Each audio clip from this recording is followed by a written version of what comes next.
All right, thank you.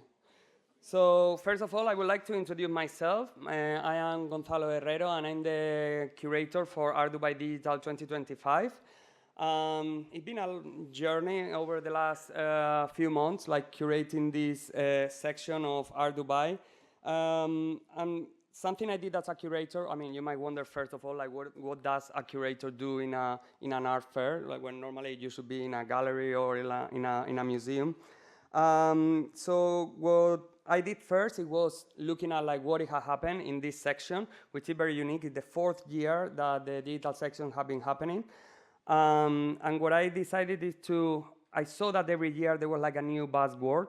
There were like NFT and on the first year, then it was moving into artificial intelligence. And there was like always a new technology that is like catching and like becoming like the most important thing that is discussed in that edition. So instead of like trying to identify what was the new technology, I decided to set a theme and invited artists and galleries to respond to that theme. And that theme is after the technological sublime. So the concept of the sublime originally revived from the Greek thought by European intellectuals in the 17th century, embracing the aesthetics of the exalted, the experience of witnessing the beauty of grand and dangerous nature. If we move from that concept from the 17th century to today, the technological sublime extends this idea, evoking the awe and wonder in response to monumental technological innovations.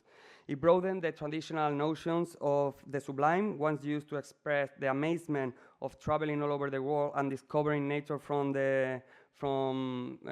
some big nature for the first time, which was also generating fear. It was this polarized opinions and feelings. I'm moving from there into human-made creations. Today, artificial intelligence, quantum computing, robotics, and other technological advancements are progressing at unprecedented pace. While they inspire admiration and they might hold all the optimism and for the future and to respond to all our needs, they are also creating a distance with more pressing issues that are connected to the environment, to politics, to society, and that they are defining the time that we are living right now. So what I wanted with this edition of Art Dubai Digital is to forget a little bit for a while about the technology themselves. It's just a medium, and let's try to focus on the message that artists are trying to communicate through that medium. In the same way that you will do in other sections, in the contemporary, you are not talking about the latest innovations on clay. I don't talk about like the latest innovation on artificial intelligence. For the summit in particular that will be running today and tomorrow, we are going to have an opportunity to delve deeper and leaving the commercial side on the side on those topics. And we will do that through thinkers, curators, and artists that are exploring through their work these key questions that define our time. Also, as part of the Digital Summit, we have a strategic partner that is Dubai Culture that makes this project possible. We have created an institutional partnership with the HEC, the House of Electronic Arts in Basel, who have curated this session, and we have the HEC curator today to moderate the session. And also we partnered with our review, and we are very pleased for the support promoting as a media partner the summit. Yeah, one last thing, the format of the session will start with some presentations, and there will be time for questions in every single session. So please try to break the boundary that are between the stage and your seats, and think about those questions. No, don't be shy. Don't feel like technology is terrifying. It's just something that we all need to figure out how to respond to it and how to redefine the way that we are living through it. Now I'm going to introduce the moderator for this session, is Marlene Wenger. Marlene is the head of program and curator at HEC in Basel, a museum I had the great pleasure to collaborate with, bringing the exhibition Virtual Beauty last year. This museum, which is very unique, is specializing in thematically showcasing and collecting digital art. It's one of the very few in the world that does that and does it in a not just immersive way. She studied art history in Bern and Berlin and conducted her PhD research on post-digital display strategies. She is a curator and researcher who is interested in how digital technologies in the 21st century influence the production, perception, and distribution of contemporary art. And now, without further ado, because we are a little bit late, give a please warm welcome to Marlene. Thank you, Gonzalo. Maybe we should all go. Let's all go on stage. Like, sit down. No? Hi, guys. Hi, how are you? I know. This is Daniel. This is Cem. Say hi to the guys. Thank you. So, yeah, I'm gonna sit down as well. Okay. So, what are we gonna do today? The first panel, we're gonna talk about memes, which is very funny. Because you all know memes, we know memes, we have like seen them in social media for the last, 10, 20 years. But today we're gonna contextualize this as like how meme culture or meme language is part of the cultural scene or like cultural production as well. And really treat it as maybe also artistic medium and really also see if there is or what is the political impact of meme cultures. And we're gonna start today with the presentations of the panelists quickly, and then we're going to dive into the discussion. I think Cem is going to start. Are we ready with, this is your presentation? Yes. Okay, great. So I'm going to quickly introduce Cem A. He's an artist with a background in anthropology, and he's known for running the art meme page Freeze Magazine, sorry. And for his site-specific installations. His work explores themes such as virality and performativity, often through collaborative projects. As an artist, he has exhibited at Barbican Center, ZKM, Berlinische Galerie, and Documenta 15, and many more venues. And he's also a lecturer in at art schools throughout Europe. We invited him because he's maybe one of the only art critics left on this planet, together with Jerry Saltz.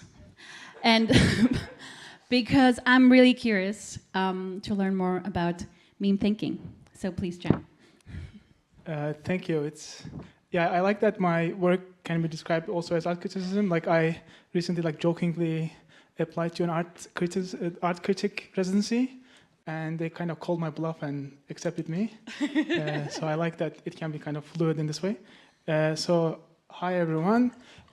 Yes, I'm an artist and curator. I'll go a bit fast with this presentation. And the beginning of my work was through making memes, through my frustrations about the art world and trying to find my place in it. And this coincided with the pandemic, basically. And suddenly, everyone was kind of at the same level, all individuals and institutions on the algorithm. And I explored this different themes on this account, such as discrimination and sort of the Western centrism of the art world. And out of this term we initially developed with Abbas Zahedi for a course at the RCA in London, meme thinking, and I kind of called it like a made-up term, let's say. And this we use, now mainly I use, I guess, for kind of imagining that. What surprises me about the art world is that there is almost like an adverse effect of popularity on criticism. That's once something becomes popular, somehow it loses its criticality or its perception in that way. So my idea is to kind of imagine how could there be an overlap between these different zones or these areas.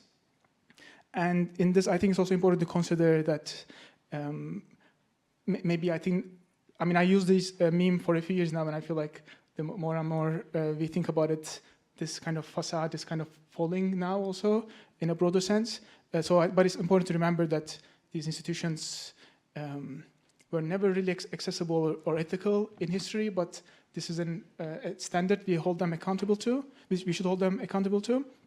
And in this, there are a few theories that I won't have time to get into, but such as encoding and decoding by Stuart Hall, Overton Window, And what else? Like these are some meme examples of this series of like using this like exaggeration and this translation. This I like to use as a reference to decoding and encoding because I had like a certain intention of making this meme, but then people took it a bit too literally. Like they were like asking like, what about Alaska or like Malta and stuff. And that's like an important consideration, I think, in making memes. This like decoding and encoding part. This I will skip. And then out of this, my first venture into making physical things was through merchandise. And in this, I never wanted to put just a meme on a t-shirt just so that it becomes like a sellable object. And instead my thinking was, there is an audience that likes memes, so what could I produce for them? And this was initially merch. But of course, this has some mimetic qualities as well. And even this Gesamtkunstwerk cap kind of became a meme in its own way. And after this, I was kind of in a bit of a pickle, let's say, because I started getting invited to do exhibitions and other things. And then it was this weird paradox of kind of criticizing, especially the physical art world, let's say, but then also not being able to say no to the opportunity of doing an exhibition. And the philosophy I developed out of this, let's say, was to kind of look at physical spaces as a place where memes could be perceived more critically or more from a meme literacy point of view. Like I firmly believe that memes are like digital first objects, images, however you want to call it. But then it doesn't sit right with me to just make a painting of a meme just so that it becomes a tangible, therefore valuable object that completely ignores the distribution of a meme or like what turns an image into a meme. And that's why I try to keep memes as like on smartphones as possible, and I see them as site-specific to smartphones in that way. And out of this, the first exhibition I did was in Berlin. This was more like an experiment or like a thought experiment, let's say. We built this meme out of these outdoor monitors in a physical space. And funny enough, the gallery itself was really like a white cube, like really cubic, and it really lent itself very well to this meme. And the idea here was to kind of question what will be the experience of like being so close to a meme and kind of using this as a form of contemplation. And one other thing I did through this process was, as I showed you with the earlier memes, I documented my thought process of coming to this moment through memes as well. So memes are also like a form of a diary, you could say. And this diary and this thinking process was also fed back into the exhibition during the process. And one thing that happened during this exhibition that really surprised me was that someone took a picture of the exhibition, and this kind of got memified afterwards. This was for me really like a aha moment, because for me, like while trying to hold these ethics or like these principles around exhibiting memes, I realized that there is actually a value in kind of creating, like making a site-specific installation of memes, and then hopefully turning that into something digital again and kind of contributing to a digital discourse and looking at things from a digital first point of view. And this was the principle I followed in following exhibitions. I also used it in memes again myself, like this. And for instance, in Documenta, it was more offline. I first made a meme page separately just for Documenta to be transparent about this actually. But then that also kind of brought a weird kind of criticism that I had to be super critical of Documenta in every single meme. And that's why I turned them into Polaroids instead, so that this would tie them to me making these memes in Kassel.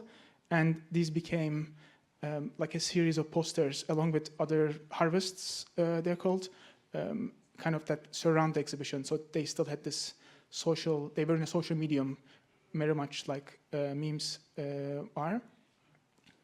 And I also made tattoo stickers, which is again another, like I see it as it's a physical output of a digital image, and it is also distributed socially. And then, yeah, this is a show I did based on this meme, I commissioned, or like I invited friends to write texts that are as generic as possible to kind of, and this was just before ChatGPT came out, which was very fortunate. Because a part of it was also that it was the act of these people acting as themselves to produce these texts as well. So it's not just a matter of producing these texts. And also the walls were covered with real exhibition texts, and that was also like mimetic in the sense that the more of them you see, the more you can deconstruct it, or like in a way, the funnier it becomes. And I also made some objects like studies like this. This one I made in particular because it doesn't have a scent, which is I think more fitting for a white cube. Or like again, kind of translating memes into signs like this.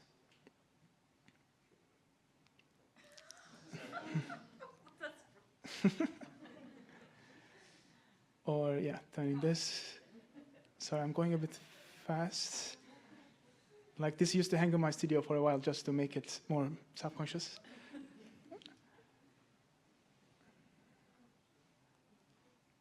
Or even kind of in a more aesthetic study of this, like turning this palette into an object on its own, like kind of, it's more like questions of like, how would it feel to have this kind of cartoonish thing as a real object? What does that represent? How does it interact with you, basically? Another one was at Louisiana Museum. I'm looking for kind of meme templates in real life. So I find exhibition posters as another one because they're very didactic and like you would never question the authority of a exhibition poster, which I find very funny in its own way, that like we are so critical of everything that museums do, but then somehow you would never question the date on a museum poster or exhibition poster, which I find kind of, flawed in its own way. And the thing about this was, again, it was site-specific in the way that these posters replaced real exhibition posters in the museum to kind of, again, respond to the space.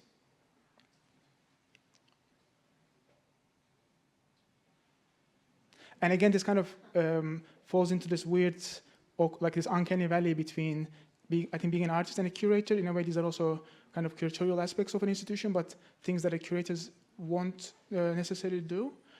So I like playing the role of an institution in that way. This was another example in Berlinische Galerie. The museum was actually closed for 3 months, and without announcing anything, we just started putting these signs actually in front of the museum, giving different excuses for why the museum is closed, and also posted these online as well. But then it was very shocking to see how surprised people were by a museum doing something that wasn't communicated beforehand. It was like an interesting experiment in that. Ausländer Behörde is the foreigner's office in Germany. And again, to kind of create a digital echo of a physical project, for me, this was the best outcome of this project. To kind of create this kind of moments or like kind of clickbait content.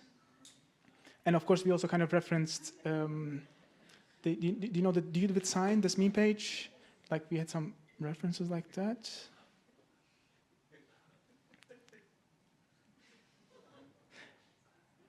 And kind of going back to the politics of it, one way of I look at memes and also these works is about kind of saying things that are like, I guess this will come up later about like this, like the emperor has no clothes kind of things, like things that anyone would admit, but no one dares to say kind of things. I try to kind of explore that kind of things. And yeah, this is, again, these wet floor signs are another template that I just like write a text and this company produces them. So I see them quite mimetic in that way. And in a funny way, they are very photogenic as well. Like on Instagram, it's a very good composition and like it travels like that too. Okay, we have Dr. Daniel Felstead with us. Daniel is an experiential designer and educator. He's currently holding the position of course leader at the MA and BA of Fashion Media Practice and Criticism at the London College of Fashion. And he founded the think tank Emergence of Tomorrow. And he also wrote a PhD on the production processes and materiality in the work of Tino Segel. And we invited him today to this talk because I think mostly, but not only, of course, because of his recent works commissioned by this, in which he poignantly commented on the state of meme culture we live in. I don't know if you have seen it. The work that I'm referring to here is called The Metaverse in Janky Capitalism, and the other one was called Literally No Place, and both of these video works were streamed on this platform, and were just like super poignant works of what we're going to talk about today. So what I'm going to do is I'm very quickly going to just give a kind of a version of the intro to a new film that I'm just in the process of making, called Welcome to Jank Space Babes. And then I'll quickly go through some of the previous work and sort of how they relate to each other. So this is the kind of, not the visuals, but the text is kind of the, I guess, like intro scene. So, do you get the sense that you're living in a world that literally makes no sense? A world that is made to make you feel like you're going batshit crazy. A world whose weird-ass kink is to continually gaslight you. Welcome to Jank Space, babes. Jank Space is a product of the encounter between payment process systems, multi-dimensional discovery algorithms, and smooth user interfaces, conceived in a contaminated incubator of JavaScript and Python datasets. It's a feel, a physical ache located in the psychic flesh, as my baddie philosopher Maya B. Chronic says. It's that zanned out feeling of anxiety fatigue, that post-spiral clarity that our fleshy bodies exist as nothing more than a detestable but necessary add-on to a world that really doesn't want to be around us anymore and has given up on pretending otherwise.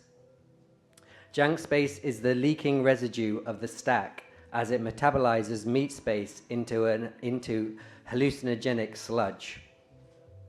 Jank space is your Uber driver's chaotically impressive multi-display setup of knotted cables, flashing screens, and beeping notifications, each mainlining to a crucial layer of the stack, each keeping the driver locked in to the next job, the traffic updates on Google Maps, the price action of the latest meme coin on Uniswap, the VPN link live stream of Man City and Real Madrid, and the WhatsApp video call to his family back in Lagos.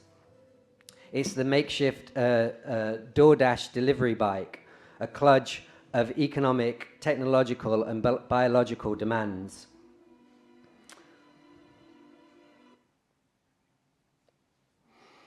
And if the stack renders the world as a geoplanetary computational set of organized layers, then jank space is its fallout. It's what happens when our bodies get treated as a negative space, as a messy annoyance to be designed around, not for. How might we even begin to make sense of jank space? So one way could be to recognize that the media through which it appears to us and we appear to it has mutated into something sloppy, something embedded, something seriously neuronic. So in a similar vein to the Uber driver's setup and the DoorDash e-bike, I'm kind of interested in the kind of kludging together of various parts. In my case, through kind of content from platforms such as X, TikTok, Reddit, Insta, etc., which I then attempt to gaffer tape together in this kind of kludger-like form. Part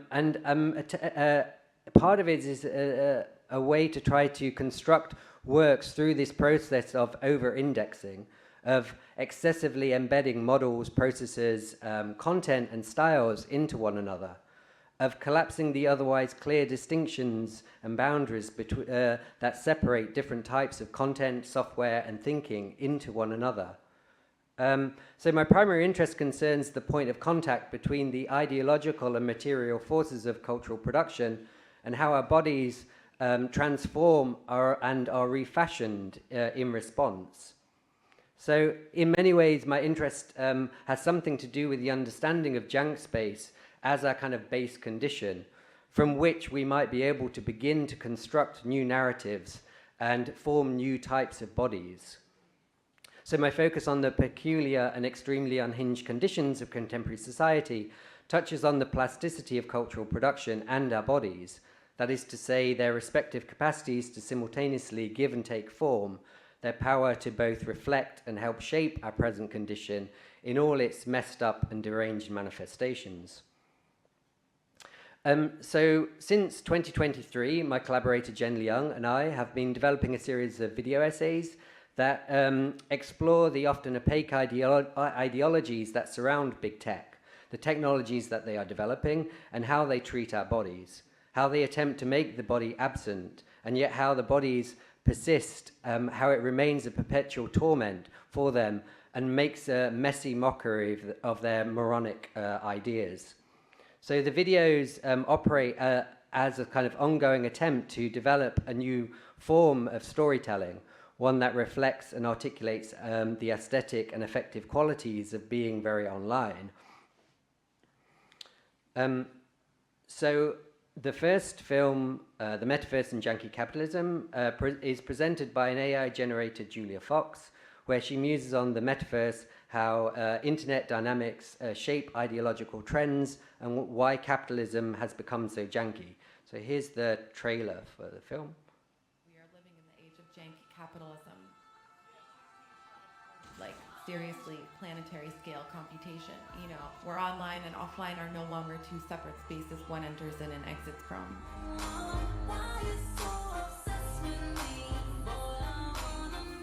It's like really quick and easy, and you can just post something, and it's not easy.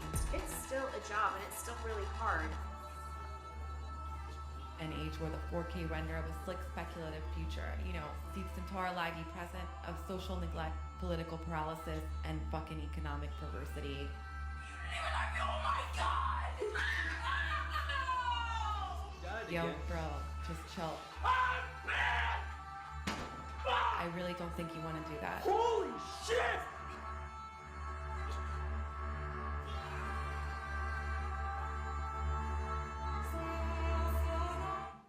Okay.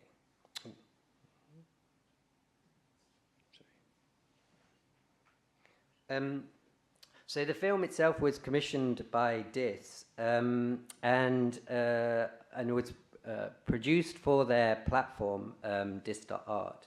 And I think this is kind of an important thing to say, that the film and all of the other films were sort of designed both for that specific platform, but also for the platform itself. And so we were really interested when we were making the film about this kind of the question of how do you tell a somewhat sort of complex or theoretically whatever driven film for the platform with the attention economy, or with the idea of kind of attention being this kind of thing that you have to navigate. The idea that producing a 20-minute film or whatever is not something that someone automatically is going to watch, but you have to kind of earn that 20 minutes, which is very much kind of to do with or reflecting on how we engage with content on our phones, on platforms, etc. So it was very much kind of thinking around this question of attention being this kind of thing that you had to sort of navigate. I'm not going to show you that, but I guess I'm not going to quickly go through this, but I think like that then reflected in the kind of form and the making of the film itself, in terms of like the way that we had these kind of hard cuts, where content would kind of like cut probably like a split second before you imagine it would do. And that was kind of trying to reflect how when we view content on socials, how, you know, you either have to adhere to the physics of the platform itself. So, you know, a story has to be 60 seconds long. If it's 61 seconds, the platform isn't going to give you that extra second. It's just going to cut. Or if you're kind of swiping and you go over a certain point, it just kind of switches to the next piece of content. So we were kind of like interested in this formal kind of quality. I'm not going to show that. So the second film was produced in the summer or late 2023. And in this film, called Literally No Place, AI Julia takes us on a journey into the kind of dialogue or the kind of tensions between AI utopian-ism and AI doomerism. So this is the kind of trailer. Buckle up, my baby girls, because we're doing a deep dive into the fucked up roller coaster world of AI utopian doomerism. Alexa, I'm trying to talk to him. Alexa, stop! Alexa, kill yourself. So AI is poised to, like, advance the internet, augment human intelligence, and literally reshape society in profound and seriously batshit crazy ways. Imagine a world where, for decades, everything, housing, education, food, clothing, etc., became half as expensive every 2 years. AI is one of the most profound things we are working on humanity. As humanity, it's more profound than fire or electricity or any of the other bigger things we have worked on. However, literally, just as we started vibing on those Midjourney images of the Pope slaying a white Montclair puffer and, like, marveling at the Balenciaga Harry Potter bids, a fucking counter-doomer narrative to the AI utopian rhetoric was seriously emerging. I mean, with artificial intelligence, we are summoning the demon. The most likely result of building a superhumanly smart AI under anything remotely like the current circumstances is that literally everyone on Earth will die. Not as in maybe possibly some remote chance, but as in that is the obvious thing that would happen. Okay, I'm going to wrap up here, but just to say, I think, so the films themselves were made for this platform, but I guess that because of some success that they have, they've then sort of like mutated and been presented in various kind of forms. So recently, or recently-ish, Literally No Place was kind of featured in a movie. The films were also like shown as part of an exhibition at the Schiedhalle in Zurich. Yeah. And so I guess that's it. So thanks. Thank you very much. Thank you very much, guys. I really recommend to watch this movie in full length. It's super interesting. But let's head into the discussion.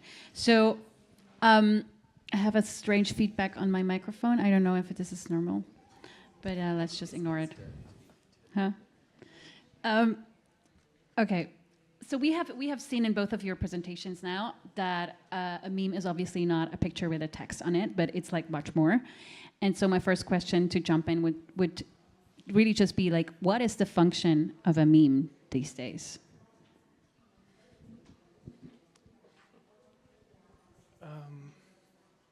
I don't know. That's such a philosophical question. I guess the first thing to distinguish there is just like there's a difference between a meme and an internet meme. Like we refer to internet memes when we talk about memes actually. So I like to break people's perception of that by also thinking about other forms of sort of socially, like sort of criticism or commentary that exists in social mediums. It could be, I don't know, I guess you can trace it back to like Roman era graffiti or something too. Or of course, there's also like a tradition of artists who, for example, make cartoons or caricatures like Philip Guston or Ed Reinhardt and so on. But for me, it's like something sort of like a commentary that travels through social mediums. That's how I would think about it. Yeah, I mean, I think for me, I guess first of all, it's important to say, like, I don't actually really make any memes at all, and so my relationship to them is like very, I guess, like ethnographic in a way. Like, so for me, they're sort of interesting as a kind of a concentrated sort of form of the sort of platform for me. So in a way, for me, they're principally interesting because they sort of articulate in this really concentrated or transfigured sort of form the kind of logics and conditions of the platform and sort of how you articulate stuff under those conditions. So for me, that's sort of what's super interesting about them. Yeah, but so I just say, like, I don't make them myself, so it's very very much like a kind of engagement in study of them. I think one thing to add is that I guess you could say that both the consumption or the viewing of it, and also I think making of it could be seen as ethnographic. I think that's a good way to look at it. So an ethnographic commentary on like just the state of the world that we live in, maybe. Yeah, I mean, but I guess that the state of the world as it's presented on the platforms and whatever the platform and or its users feel are sort of important or relevant. And but again, that itself is also sort of refers to and reflects the platforms and the kind of the ways in which things are kind of circulated within those kind of logics and the physics of say like the various platforms or stacks or whatever you want to call them. I remember that in the conversation that we had previously to this panel, we were really digging into this the notion that, or we were asking, of course, because the title of this talk is on the political impact of meme culture, and we were really like fathoming it, like can we really say that? Is that really a thing? And we will go more into in the deepness of that. But I think what is clear here is that or what we could kind of agree to is like a meme is maybe, or like an internet meme is also first and foremost a byproduct maybe of contemporary culture, contemporary internet culture, and has always to be seen as embedded into a very specific culture, for that matter, because it's also a very specific belongs to a very specific sub group or like bubble of some sort. And there are at least the art memes that we talk about or that we saw just before. And there are of course memes that kind of have this kind of general understanding or work on a different level. But I think like the deeper you go, you will see that every kind of subculture has its own kind of meme language or meme bubble. Would you agree to that thing that I just said? Yes.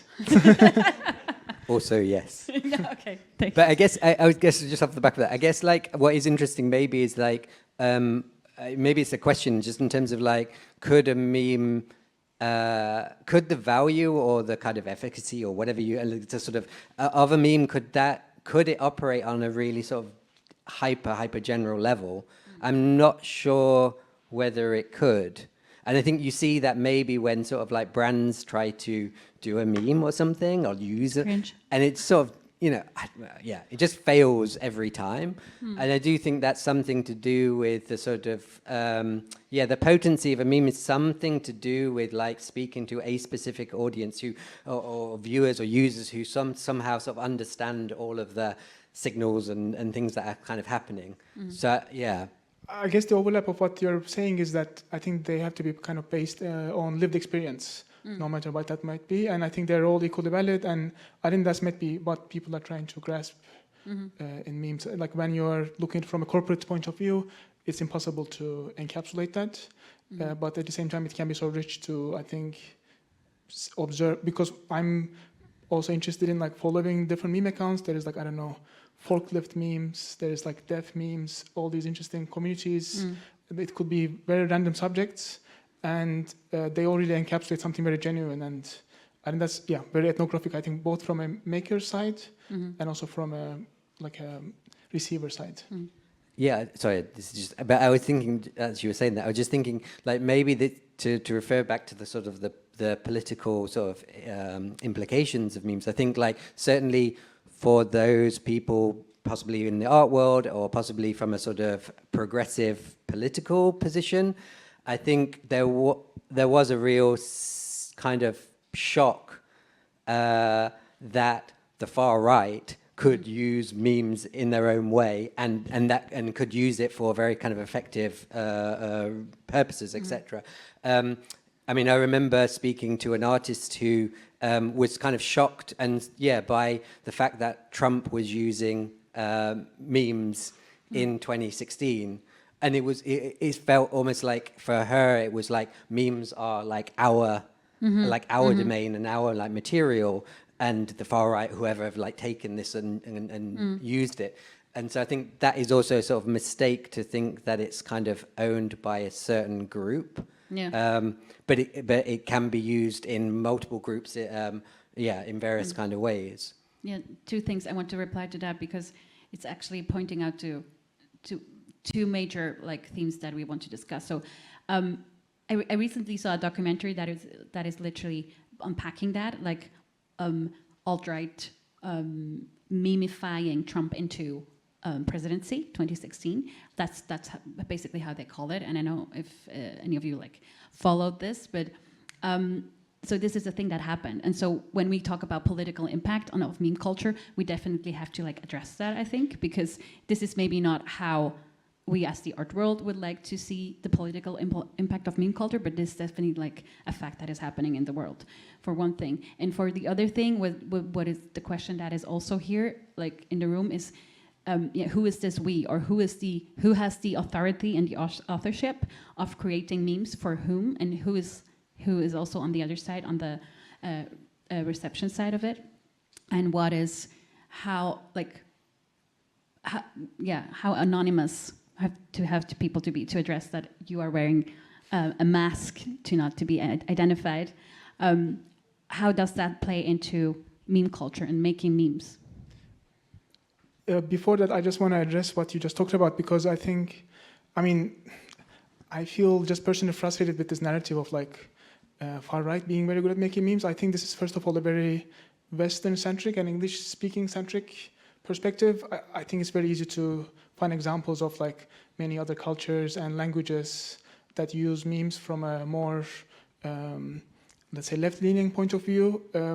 I think the only thing that to recognize is, first of all, about the US presidencies and like these elections, each election is actually also a race about communication. So like Obama was good at that with social media, Trump was did other techniques. The last one was people talk about podcasts and their impact on it. So I think memes are not, far right is not unique at using these methods, but surely they are very receptive to it. I think that's what we need to recognize, that there are different groups that are more eager to adopt new mediums.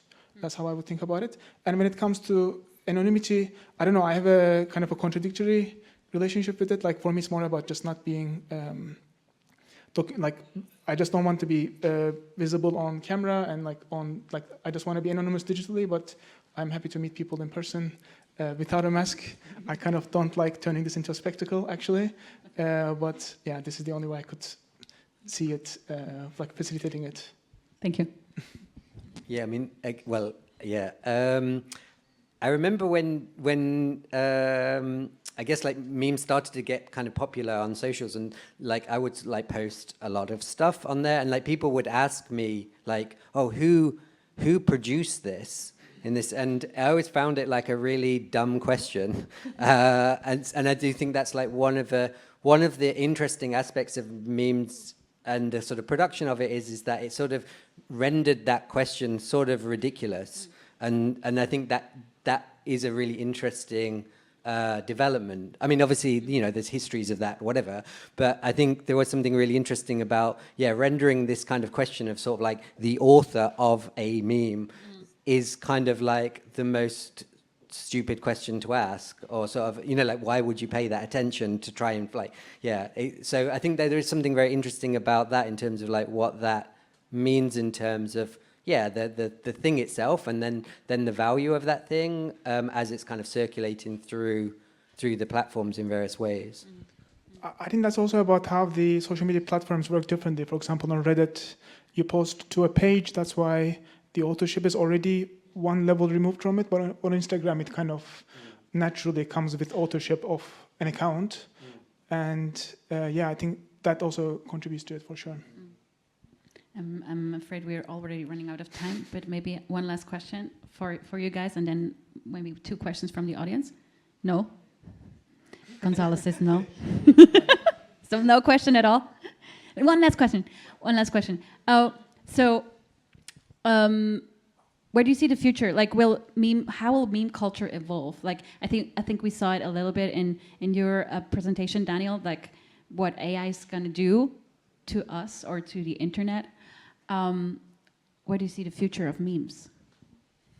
I mean, this is something that I'm working on in my new film, but I think that you can see AI slop as the kind of mutated yeah, kind of child or whatever of memes. And I think, I mean, this is like part of sort of, Kay Lauder McDowell has termed this notion of like neural media as this kind of new era of media, where, and they refer to Marshall McLuhan's notion that sort of every new media uses the previous media as its kind of content or as its kind of like material, raw material to then produce something from. So I think in AI slop, you're starting to see a kind of new form that uses memes as its kind of like raw material.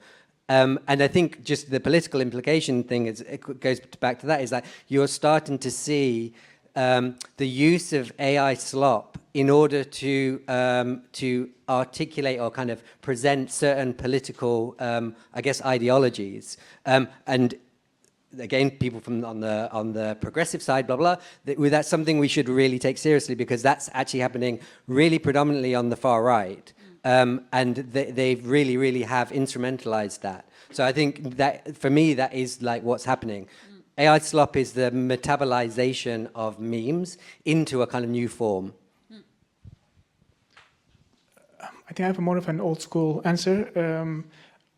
I think like that's kind of what I try to encapsulate with the idea of meme thinking, because I think making things to be spread can be like, you can think of many things in that context, and I don't think in that internet memes really are like the beginning of this kind of meme thinking. And I think it just, maybe what happens now is kind of like digital meme thinking is kind of spreading to other fields. Like it definitely spread to politics in the same way I was just like taking a taxi today, seeing the Museum of the Future. It's kind of like a building that is designed to be photographed. And I think in that way, it's kind of spreading in this way too. Like I think all of these are very mimetic developments, and I think maybe people will embrace this more and like design things to be more clickbait and more kind of entrap people in that way also in physical spaces. Thank you so much, guys. It was lovely.